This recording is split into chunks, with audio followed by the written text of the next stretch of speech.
नमः सिद्धेभ्यः। राजीमतिं प्रविहाय मोक्षे स्थितिं चकार पुनरागमाय सर्वेषु जीवेषु दया दधानस्तं नेमिनाथं प्रणमामि भक्त्या, तं नेमिनाथं प्रणमामि भक्त्या, तं नेमिनाथं प्रणमामि भक्त्या। गुरुर्वरहद् गुरुसिद्ध गुरुराचार्यपाठकः गुरु साक्षात् परं साधु तस्मै श्री गुरवे नमः। तस्मै श्री गुरवे नमः। तस्मै श्री विराग गुरवे नमः। ये बोलिए अनंतानंत सिद्ध परमेश जी भगवान की, 2400 तीर्थंकर भगवान की, देवादिदेव श्री आदिनाथ भगवान की, देवादिदेव श्री नेमिनाथ भगवान की, वर्तमान शासन नायक भगवान महावीर स्वामी की, परम पूज्य आचार्य श्री विमल सागर जी मामुनि राज की, परम पूज्य राष्ट्रसंत गणाचार्य गुरुवर 108 विराग सागर जी मामुनि राज की, पट्टाचार्य श्री विश्व सागर जी मामुनि राज की, शमनाचार्य श्री विनिश्चय सागर जी मामुनि राज की, यबलिए 3 कम 9 करोड़ मुनिराजों की, द्वादशांगमयी जिनवानी माता की।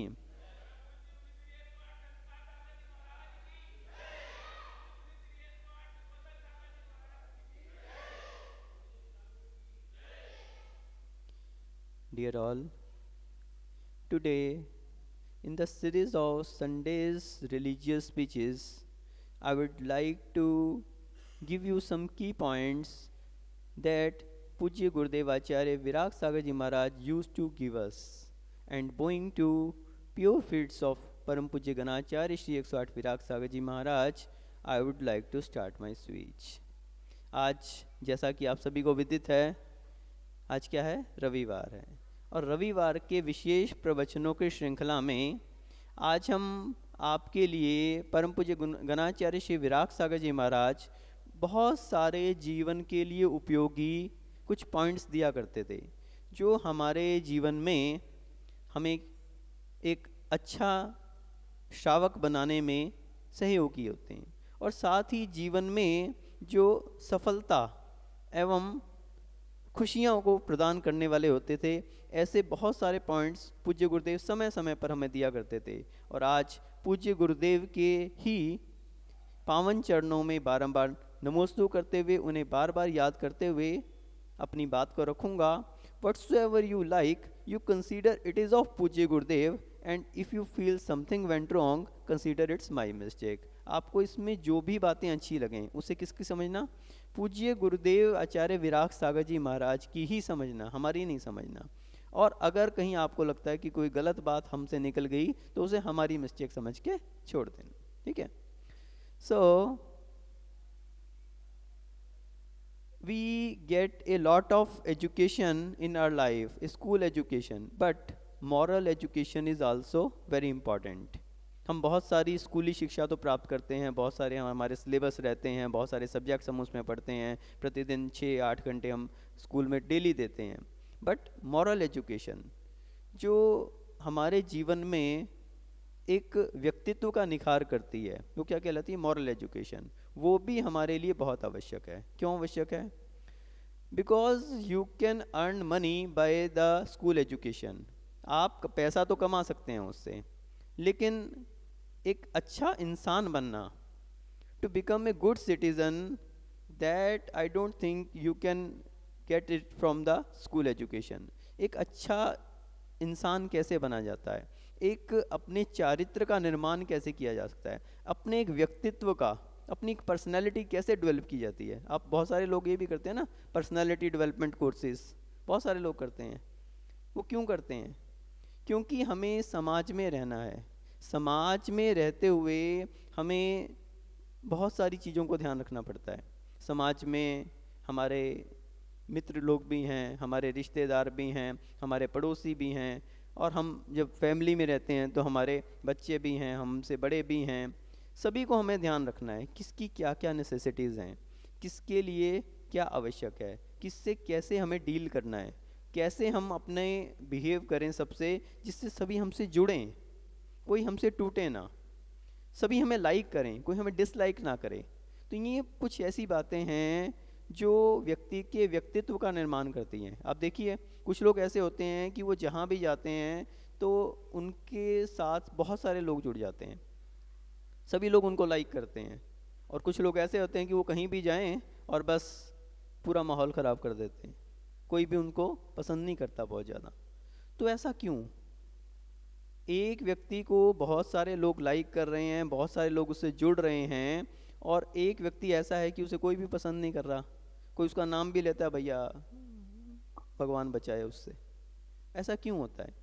ये वास्तविकता में अपनी पर्सनैलिटी के ऊपर डिपेंड करता है कि आप अपनी पर्सनैलिटी का कैसा इमेज सामने वाले को दे रहे हैं।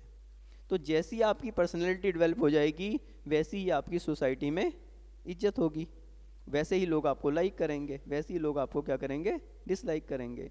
तो ये अपने ऊपर होता है। लेकिन इसके लिए एक पर्सनैलिटी डेवलप करने के लिए क्या करना पड़ता है? बहुत सारा सेक्रीफाइस भी करना पड़ता है, बहुत सारी चीज़ों को सहन भी करना पड़ता है, बहुत सारी पेशेंस रखनी पड़ती है, बहुत सारी चीज़ें हमारे हक में ना भी हों तो भी हमें क्या करना पड़ता है? संतोष रखना पड़ता है। आवश्यक नहीं है कि हर जगह जो हम जैसा चाहते हैं वैसा ही हो, ज़रूरी नहीं है। क्यों? क्योंकि हो सकता है जो आप चाह रहे हो सामने वाला वैसा ना चाहता हो, ऐसा हो सकता है। और अगर आपने सामने वाले का ध्यान नहीं रखा तो हो सकता है कि आप अपनी बात वहाँ पे मनवा भी लें, लेकिन क्या होगा? आपकी पर्सनैलिटी डेवलप नहीं होगी। अगर आपने दूसरे की ज़रूरतों को ध्यान में नहीं रखा, दूसरा क्या चाह रहा है आपसे, अगर वो चीज़ें आपने ध्यान नहीं रखी तो हो सकता है कि आप अपनी बात वहाँ मनवा भी लें, लेकिन आपकी पर्सनैलिटी डेवलप नहीं हो पाएगी, आपको लोग भविष्य में लाइक नहीं करेंगे। जैसे आप किसी दुकान पे जाते हैं और दुकान पे जाके आपने किसी वस्तु के लिए पूछा और उसने कोई उसका रेट बताया दुकानदार ने, तो आपने कहा नहीं इतना नहीं, इतना होना चाहिए। तो दुकानदार उसी बात को अच्छे मीठेपन से भी बोलता है, नहीं भाई साहब ये तो देखो ऐसा है, मैं तो ख़रीद के इतने में लाया हूँ, ऐसे में नहीं दे सकता, चलो मैं आपको थोड़ा सा कम किए दे रहा हूँ। एक वो तरीका रहता है, हो सकता है आप मान जाएं उसकी बात को, आपका सौदा पट जाए। और एक दुकान नहीं, जो रेट लिख दिया हमने इससे हम एक पैसा कम नहीं करेंगे, आपको लेना है ले लो, नहीं तो उतरो मेरी दुकान से। अब भले आपने वो चीज़ खरीदी या नहीं खरीदी, लेकिन उसका बिहेवियर, उसका कहने का तरीका कि किस तरह से उसने आपको डील किया, उससे क्या हो गया? अब भले वो आपको फ्री में भी देगा तो आप कहेंगे भैया उसकी दुकान पे नहीं, मेरे को लेना। आपने एक मन बना लिया कि मेरे को वो वस्तु खरीदनी है तो वो दुकान पे तो मेरे को जाना ही नहीं है, चाहे वो फ्री में भी दे दे मेरे को, अब मेरे को उस दुकान पे नहीं जाना। ये क्या है? ये वास्तविकता में बेसिकली आपने अपनी एक पर्सनैलिटी ऐसी डेवलप कर ली अपने बिहेवियर के द्वारा। यदि आपने उसी बात को अच्छे मीठेपन से कहा होता तो हो सकता है वो व्यक्ति दोबारा आपके पास आता। तो ये कुछ बातें ऐसी रहती हैं, इसीलिए हम बता रहे हैं कि हमारे जीवन में एजुकेशनल स्कूल एजुकेशन के साथ साथ मॉरल एजुकेशन भी बहुत ज़रूरी है। और मॉरल एजुकेशन हमारे देखो आज पाठशाला के छोटे छोटे बच्चे आए हैं, तो ये एक बहुत अच्छी बात है कि आप अपने बच्चों को स्कूल तो भेजते हैं, साथ में कहाँ भेजते हैं? पाठशाला में। पाठशाला में उसको बहुत सारे ऐसे धार्मिक सूत्र मिलते हैं, वहाँ पे जो धार्मिक पढ़ाई कराई जाती है, हमारे महापुरुषों के जीवन चरित्र से उन्हें उनकी नॉलेज दी जाती है, तो उनके अंदर संस्कार बनते हैं। और वो संस्कार उनके जीवन में क्या करते हैं? उनकी लाइफ में एक अचीवमेंट दिलाते हैं, उनको एक अच्छा नागरिक बनने में, उनके लिए अपने चारित्र का निर्माण करने में सहायक होते हैं। तो इसलिए सभी को अपने बच्चों को पाठशाला जरूर भेजना चाहिए। जैसे स्कूली एजुकेशन जरूरी है, ऐसे ही पाठशाला की एजुकेशन भी नितांत आवश्यक है। और सभी बच्चों से भी हम कहेंगे कि सभी बच्चों को पाठशाला, जैसे आप लोग स्कूल जाते हैं ना, तो ऐसे पाठशाला भी अपने टाइम से रोज़ जाना चाहिए। ऐसा नहीं कि कभी चले गए, कभी छुट्टी मार ली, कभी। और जो वहाँ पे पढ़ाते हैं टीचर्स, उसको ध्यान से पढ़ना चाहिए। पढ़ते हैं ना आप लोग, बच्चे लोग सब ध्यान से पढ़ते हैं ना? जो भी लेसन्स टीचर पढ़ाते हैं उसको याद करना चाहिए और उसको अगले दिन टीचर को सुनाना चाहिए। तो पाठशाला पढ़ने से ये अचीवमेंट होती है कि बहुत सारे लेसन्स, बहुत सारे रिलीजियस लेसन्स हमें प्राप्त होते हैं जो हमें स्कूली एजुकेशन से नहीं मिल पाते। और आप देखना कि जो बच्चे, जो लोग, जो माता पिता अपने बच्चों को पढ़ाते नहीं हैं, यानी ये मॉरल एजुकेशन नहीं देते, तो पढ़ लिख के उनका बच्चा कितना ही लायक बन जाए, और इतना लायक बन जाता है कि कल के दिन वो आपको ही क्या समझने लग जाता है, नालायक समझने लगता है। अपने बच्चों को स्कूली एजुकेशन दो, हायर एजुकेशन दिलवाओ, बाहर भेजो, कोई दिक्कत नहीं है, लेकिन उसको इतना लायक ना बना दो कि वो आपको क्या समझने लग जाए, नालायक समझने लग जाए। आज के समय में हम देखते हैं बहुत सारे बच्चे पढ़ने के लिए बाहर जाते हैं, फिर वहीं पे उनकी जॉब लग जाती है, और जॉब लगने के बाद क्या होता है, अब वो उनका जो स्टेटस है वो कुछ अपग्रेड हो जाता है, उनको जो सोसाइटी मिलती है, हाई फाई सोसाइटी, वो उसी में रम जाते हैं, और फिर वो अपने माता पिता को, अपने जो एल्डर्स हैं, बड़े बुजुर्ग हैं, उनको भूल जाते हैं। फिर उनका अपने घर में आने का मन नहीं करता, और कहीं उनके पेरेंट्स उनके वहाँ पहुँच जाएं तो उनको एक भार जैसा लगने लगता है, अरे ये कहाँ, क्योंकि उनका पहनावा, उनका बातचीत का ढंग वो देहाती ही रहता है, और बच्चों को ये लगता है कि हम तो इतनी हाई फाई सोसाइटी में बैठे हैं, और ऐसे में हमारे माता पिता अगर आएंगे तो हमारा फ्रेंड सर्कल में हमारा नाम खराब हो जाएगा। ये एक प्रेस्टीज इशू उनके अंदर आता है। ये किस कारण से आया, ये इसका कारण क्या था?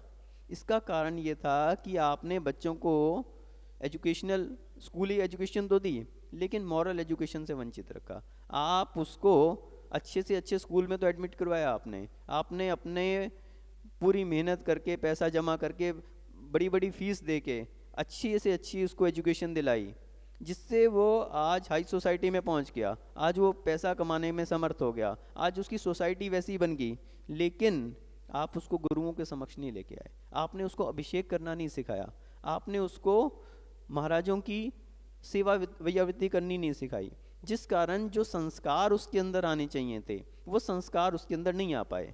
और इसका रिजल्ट क्या निकला कि आज उसके लिए एकमात्र पैसा ही प्रधान हो गया, अपनी जो सोसाइटी है, अपना जो स्टेटस है, वही उसके लिए मेन हो गया। अब उसके लिए संस्कारों की वैल्यू नहीं पड़ी, और जब संस्कारों की वैल्यू उसके अंदर नहीं रही तो क्या रिजल्ट निकला? आप जिन्होंने उसकी परवरिश की, जिन्होंने, वो माँ जिसने उसको अपने 9 महीने तक, जिसने उसको अपने पेट में सहेजा, जिसने उसको पाल पोस कर इतना बड़ा किया, वो पिता जिसने मेहनत कर कर के, पैसा जमा करके उसको उस लेवल पे पहुंचाया, आज वो उन्हीं को नकार रहा है, उन्हीं को वो एक्सेप्ट नहीं कर पा रहा। तो ये क्या है? ये वास्तविकता में संस्कारों की कमी है। तो इस तरह के संस्कार यदि हमारे अंदर रहते हैं तो हमारे अंदर इस तरह की समस्याएं नहीं आती। तो हम जो बता रहे थे कि हमारे गुरुदेव बहुत सारे ऐसे पॉइंट्स देते थे, तो उन्हीं में से हम कुछ डिस्कस करने का प्रयास करेंगे। जैसे पूज्य गुरुदेव कहते थे कि चिंता छोड़ो, चिंतन करो। पूज्य गुरुदेव की ये पुस्तक है स्वर्ण पुष्प, इसमें लगभग 50 ऐसे प्रवचन दिए हैं जो पर्सनैलिटी डेवलपमेंट के ऊपर, करेक्टर निर्माण के ऊपर, आपका चारित्र कैसे बने, आपका व्यक्तित्व कैसे बने, आप दूसरे के ऊपर प्रभावशाली कैसे हों, लोग आपको कैसे लाइक करें, कैसे आप लोगों के बीच में अपनी एक इमेज बना सकते हो, एक पर्सनैलिटी। तो उसको लेके पूज्य गुरुदेव के लगभग 50 प्रवचन जो हैं उनके छोटे छोटे अंश में पुस्तक में पूज्य गुरुदेव ने दिए हैं। तो हम कल देख रहे थे इसमें, तो इसमें एक चैप्टर मिला हमें, चिंता छोड़ो चिंतन करो। क्या बोला छोटे भैया? चिंता छोड़ो चिंतन करो। तो चिंता और चिंतन, इनमें बहुत अंतर है। क्या अंतर है? देखने में तो एक जैसे लगते हैं, चिंता कहो चिंतन को एक ही बात है, नहीं। चिंता अननेसेसरी बातों की होती है। किसकी होती है? Unnecessary, useless thinking. Useless thinking जो है वो चिंता कहलाती है, और चिंतन useful thinking. One is useless thinking and another is useful thinking. So there is a huge difference. Though both are thinkings, but the direction is entirely different. One is useless thinking and another is useful thinking. एक चिंता है जो unnecessary बातों की, जो हमारे लिए कोई उपयोगी नहीं है, जो हमारी एनर्जी को वेस्ट कर रही हैं। क्या कर रही हैं? वेस्ट कर रही हैं। हमारा एक बात को लेके हम बहुत सारी ऐसी बातें होती हैं लाइफ में जिनको हम बेकार में चिंतन करते हैं, और आज आप देखो कि इस बेकार की चिंता के कारण कितने सारे हमारे शरीर पे गलत इफेक्ट पड़ रहे हैं। आज बहुत सारे रोग, उनका कारण क्या है? टेंशन। डॉक्टर क्या कहते हैं आज के टाइम में? टेंशन मत लिया करो, कहते हैं ना। क्यों? क्योंकि ये हमारे शरीर को इफ़ेक्ट करती है। यूजलेस थिंकिंग है ये हमारी एनर्जी को वेस्ट करती है। और जब एनर्जी वेस्ट होती है तो हमारे शरीर में जो एनर्जी थी उसकी कमी हो जाने से हमारी माइंड की शार्पनेस भी कम हो जाती है। हम सही दिशा में सोच नहीं पाते। जहाँ तक हमारा चिंतन पहुँचना चाहिए था वहाँ तक हम नहीं पहुँच पाते। और होता क्या है कि हमारे सामने जो कोई प्रॉब्लम आती है तो हम उसे सॉल्व नहीं कर पाते। तो उसका मेन कारण क्या है? हमने अपनी एनर्जी को, जो एनर्जी हमारे अंदर थी, उसको रॉन्ग डायरेक्शन में लगा दिया, गलत जगह पे लगा दिया। और गलत जगह पे लगा के जो उसका सही हमें फ्रूट मिलना चाहिए था, जो फल मिलना चाहिए था, वो हम प्राप्त नहीं कर पाए। और यही अगर हम सही दिशा में लगाएं तो क्या होगा? हमें बहुत अच्छे रिजल्ट्स मिलेंगे, हम बहुत सारे डेवलपमेंट्स कर सकते हैं, हम बहुत सारा अपने जीवन में सुधार कर सकते हैं, बहुत सारी अचीवमेंट्स को प्राप्त कर सकते हैं। तो अपना जो चिंतन होना चाहिए, चिंता नहीं होनी चाहिए। आज के समय में आप देखो, एक किसान है, वो बीज बोता है, मेहनत करता है, और फिर उसे क्या चिंता रहती है कि समय पे बारिश हो जाए, और वो चिंता में लगा हुआ है। अब आप बताइए कि उसके चिंता करने से क्या बारिश होने वाली है? क्या चिंता करने से बारिश होने वाली है? क्या नहीं होगी ना। बारिश तो अपने समय पे होगी, और होनी होगी होगी, और नहीं होनी होगी तो नहीं होगी। कम मात्रा में होनी होगी तो कम होगी, अधिक में होनी तो अधिक होगी। तो वो चीज़ उसके कंट्रोल में है ही नहीं। जब वो उसके कंट्रोल में है ही नहीं तो वो उसे सोच सोच के काहे को अपनी शरीर का नाश कर रहा है? वो अपने शरीर को क्यों सुखा रहा है? ये क्या है? चिंता, अननेसेसरी थिंकिंग, जिसका कोई रिजल्ट नहीं है। इसकी बजाय वो कोई और अच्छा चिंतन कर सकता था कि कैसे मैं अपने खेत को बोऊं, कैसे मैं अपने फसल को जो है कीड़े लगने से बचाऊं। जो चीज़ें उसके कंट्रोल में है, जिसमें वो डेवलपमेंट कर सकता है, उसमें यदि वो सोचेगा तो वो अपने काम में क्या कर सकता है? कुछ अचीवमेंट प्राप्त कर सकता है। अब बारिश होना या ना होना तो उसके हाथ की बात नहीं है। वो सिंचाई के साधनों के विषय में सोच सकता है, कैसे मैं अपने, कहाँ से नहर आ रही है वहाँ से पानी की व्यवस्था करूँ, ये वो चिंतन करे तो ठीक है। लेकिन जो चीज़ उसके कंट्रोल में नहीं है उसके लिए वो कुछ नहीं कर सकता। हमारे यहाँ शास्त्रों में 7 प्रकार का भय बताया है, और बताया है कि सम्यक दृष्टि इन भयों से मुक्त होता है। इहलोक भय, इस संसार का भय, परलोक भय, मर के मैं कहाँ जाऊँगा, नरक में जाऊँगा, स्वर्ग में जाऊँगा। भैया आप अपने कर्मों को सुधार लो, अपने आप अच्छी जगह जाओगे। ये चिंता क्यों करते हो कहीं मैं नरक ना पहुँच जाऊँ? ये चिंता करने से कुछ नहीं होगा। आप अपना वर्तमान सुधारो, निश्चित रूप से आपका भविष्य कैसा होगा? उज्जवल होगा। तो इसलिए कभी चिंता नहीं करनी चाहिए, चिंतन करना चाहिए। जो लोग चिंता में पड़े रहते हैं वो अपने शरीर को सुखाते रहते हैं और अपनी एनर्जी को वेस्ट करते रहते हैं, अपने माइंड की शार्पनेस को कम करते रहते हैं। तो इस कारण क्या होता है? शरीर में वाइट ब्लड सेल्स होते हैं, वाइट ब्लड सेल्स, किसी को पता है? तो ये वाइट ब्लड सेल्स क्या काम करते हैं? ये शरीर की प्रतिरोधी क्षमता, रोग प्रतिरोधी क्षमता को बढ़ाते हैं। शरीर में अगर कोई रोग हो जाए तो ये वाइट सेल्स जो हैं उसको समाप्त कर देते हैं। लेकिन चिंता से ये वाइट सेल्स जो हैं वो कम हो जाते हैं। इससे क्या होता है? आपके शरीर में रोग होने की संभावनाएं अधिक हो जाती हैं, और यदि कोई रोग हो जाए तो वो जल्दी ठीक नहीं होता, लंबे समय तक चलता है। क्यों? उस रोग से लड़ने की जिसमें क्षमता थी वाइट सेल्स के अंदर, वो क्या हो गई? वो कम हो गई। वो कम हो जाने के कारण आपका शरीर अब इतना कैपेबल नहीं रहा कि उस रोग से लड़ सके, और इस कारण क्या हुआ? आपका शरीर डाउन हो जाएगा, आपका स्वास्थ्य डाउन हो जाएगा। आज के समय में आप देखो कितनी सारी बीमारियां, लोगों को, चिंता करने वालों को ज़्यादा बीमारियां रहती हैं। किसी को शुगर, किसी को ब्लड प्रेशर, किसी को ये ब्लड प्रेशर का सबसे बड़ा कारण क्या है? ब्लड प्रेशर का सबसे बड़ा कारण क्या है? टेंशन। तो टेंशन जो है वो बिल्कुल आपके शरीर को समाप्त कर देती है। यहाँ तक कि हाई ब्लड प्रेशर हो जाए तो क्या हो सकता है? ब्रेन हेमरेज भी हो सकता है, और व्यक्ति की डेथ तक हो सकती है। तो इस सब के पीछे मूल कारण क्या है? टेंशन। तो इसलिए कभी अपन को टेंशन नहीं रखनी चाहिए। कहते हैं चिंता चिता द्वय मध्य, चिंता चिता द्वय मध्य चिंता हवे गरीयसी, चिता दहती निर्जीवकम चिंता दहती सजीवकम। क्या कहा? चिंता और चिता एक चिंता होती है और एक क्या होती है, चिता। चिता तो जानते हैं ना आप सभी। तो दोनों में क्या अंतर है, मात्र एक बिंदी का अंतर है। एक में बिंदी लगी हुई है और एक में बिंदी नहीं लगी हुई। लेकिन चिंता और चिता में क्या कहा है, चिंता हवे गरीयसी, इसमें भारी जो है, जो अधिक महत्व रखती है वो क्या है, चिंता है। यानी चिता से भी खतरनाक अगर किसी को बताया तो किसको बताया, चिंता को बताया। क्यों, क्योंकि क्या बता रहे हैं आगे, चिता दहती निर्जीवकम। चिता किसको जलाती है, मुर्दे को जलाती है। चिता आपने देखा ना, मुर्दे को जलाती है, चिता पे लिटा दिया जाता है उसको और अग्नि के हवाले कर दिया जाता है। किसको, निर्जीव व्यक्ति को, जिसके अंदर से प्राण निकल चुके हैं। और चिंता दहती सजीव कम, जिंदा व्यक्ति को जला रही है ये।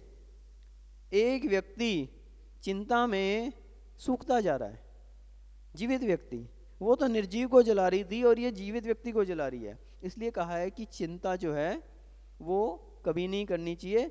चिता से भी अधिक अगर कोई खतरनाक बताई तो क्या बताई, चिंता बताई। और क्या करना चाहिए, चिंतन करना चाहिए, अच्छा चिंतन करें। कोई प्रॉब्लम हमारे सामने आती है तो सबसे पहले क्या करें, धैर्य रखें। ये मत सोचें कि ये क्या होगा, कैसे होगा, कैसे, घबराओ नहीं। आप आराम से बैठो, कूल माइंड से, ठंडे दिमाग से, आपको निश्चित रूप से उसका सोल्यूशन मिलेगा। एक चीज़ हमेशा ध्यान रखिए, एक बार विशुद्ध सागर जी महाराज ने भी कहा था, ये बात हमें याद है, कोई भी आफत, कोई भी तूफान लंबे समय के लिए नहीं आता। आप देखो हवाएं चलती हैं ठंडी और कहीं तेज तूफान आएगा, कितनी देर रहेगा, 10 मिनट, 15 मिनट, आधा घंटा, 1 घंटा, 2 घंटे, उसके बाद क्या होगा, निकल जाएगा, वातावरण शांत हो जाएगा। तो कोई भी तूफान हमेशा के लिए नहीं आता या लंबे समय के लिए नहीं आता।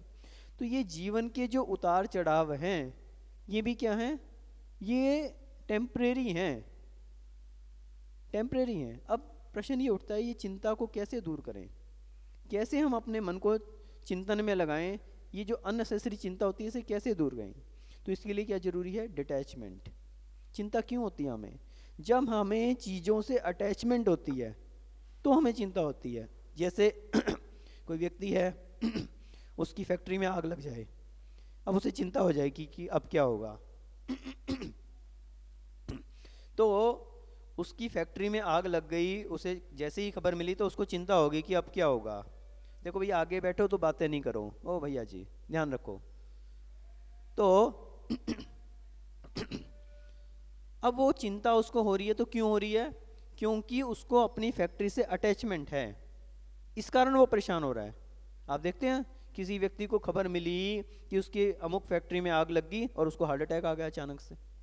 भैया फैक्ट्री में तो आग लग गई थी, फैक्ट्री तो दूसरी भी बन जाती, अब हार्ट अटैक आ गया और कहीं उसके लिए ब्रेन हेमरेज आ गया और उसकी तो क्या होगा, अब उसका भरपाई नहीं हो सकती। एक बार उसकी लाइफ चली गई तो उसकी भरपाई नहीं हो सकती। मेटीरियल थिंग्स तो दोबारा आ सकती हैं, फैक्ट्री है, धन दौलत है, अगर कोई चोरी होगी, नुकसान हो गया, ये सब चीज़ें तो दोबारा आ सकती हैं।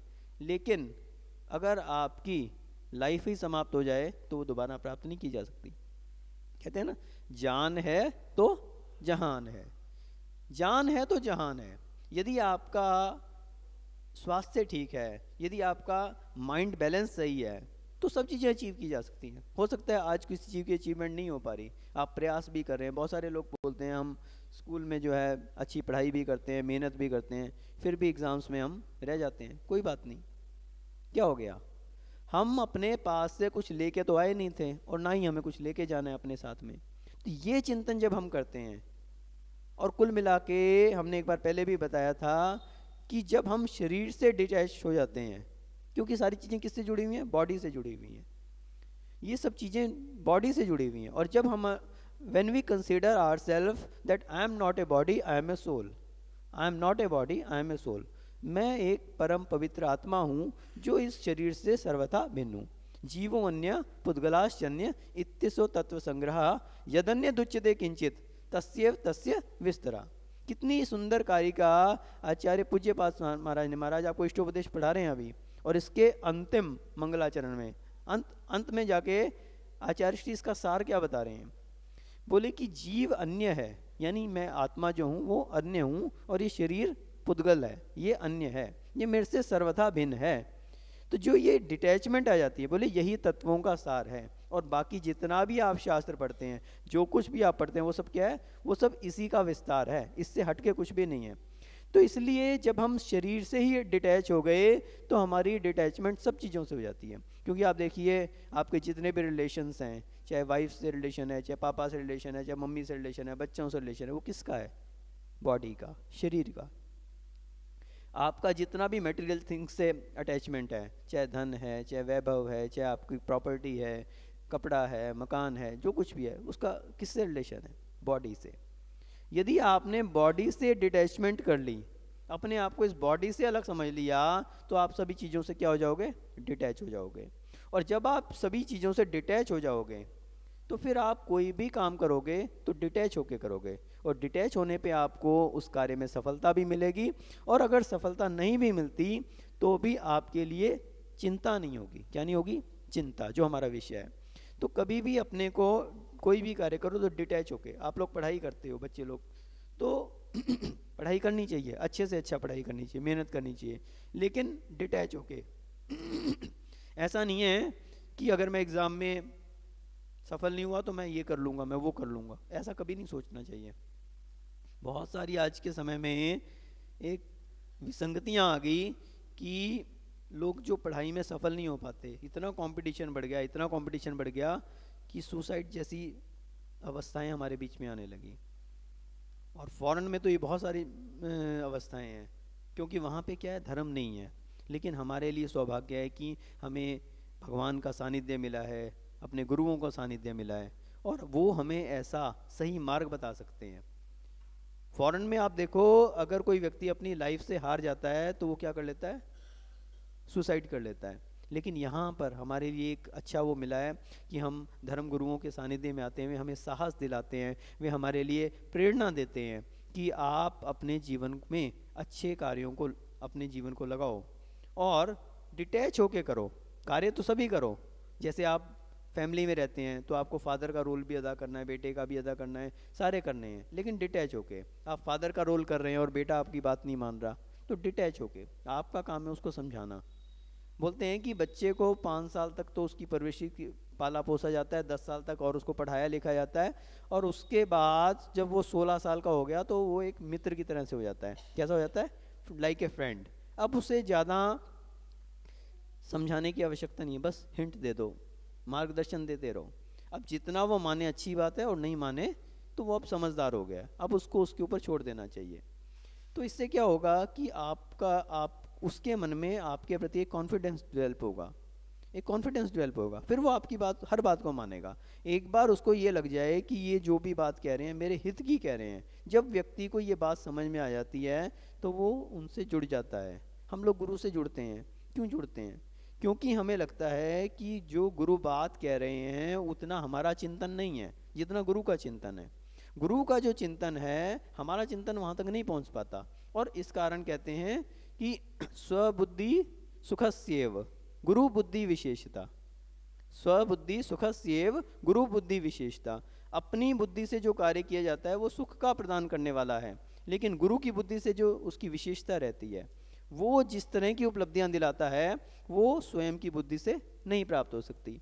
तो ये कब होता है? जब हम एक गुरु को इसीलिए अपने जीवन में गुरु बनाते हैं, क्यों?